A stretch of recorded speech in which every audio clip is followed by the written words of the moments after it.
স্বামীকে ভাত দিল, স্বামী বলছে হয়েছে আর দিও না। শাশুড়ি বসে আছে, শাশুড়িকে ভাত দিল, শাশুড়ি রাগ হয়ে বলল হয়েছে আর দিও না। এই কথা শুনে তখন ভাতের বাটিটা এই জায়গায় রাখলো, রেখে ছেলের বউ তখন শাশুড়িকে তরকারি দিচ্ছিল। আর তরকারি দেওয়া শেষ করে ছেলের বউ এখন খেতে বসবে, প্লেটে নিজের খাবার বেড়ে নিচ্ছিল। শাশুড়ি খাবার না খেয়ে তাকিয়ে দেখতেছিল, এই কোথায় বসতেছো, ওটো ওটো বাইরে যা খাও, যাও যাও যাও। স্বামী অবাক হয়ে তাকিয়ে দেখলো ছেলের বউ খাবারটা নিয়ে বাহিরে যাচ্ছে। এক পর্যায়ে শাশুড়ি তাকিয়ে দেখলো ছেলের বউ শাশুড়ির এমন ব্যবহার দেখে মনটা খারাপ করলো। এক পর্যায়ে ছেলের বউ কান্না করে দিল। ছেলের বউ খাবারটা নিয়ে দরজার পাশে বসে পড়ল, কান্না করতেছে, চোখের পানিগুলো মুছতেছে, মনে মনে ভাবতেছে কি করলো শাশুড়ি আমার সাথে। মায়ের এমন ব্যবহার দেখে ছেলেও আর খাবার খাচ্ছে না, মাকে কিছুই বলতে পারতেছে না। খাবারগুলো নিয়ে তখন চলে গেল স্ত্রীর কাছে। ছেলে এমন করতেছে এটা দেখে মা কপালে হাত দিল। স্বামী এসে তখন স্ত্রীর পাশে বসে পড়ল, স্ত্রীর মাথায় হাত দিয়ে বলছে তুমি কান্না করো না। চোখের পানি মুছে দিচ্ছে স্বামী, কি হলো কথা বলো না কেন? আচ্ছা ঠিক আছে আমি তোমাকে খাবার খাওয়াই দিচ্ছি।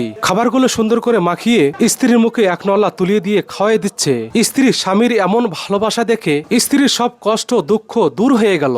স্ত্রী কি করতেছে দেখেন না, স্ত্রীও স্বামীকে তুলে তুলে খাওয়াই দিচ্ছে। কিছুক্ষণ পর তার মা চলে আসলো, দেখতে পেল ছেলে তার বউকে তুলে তুলে খাওয়াই দিচ্ছে।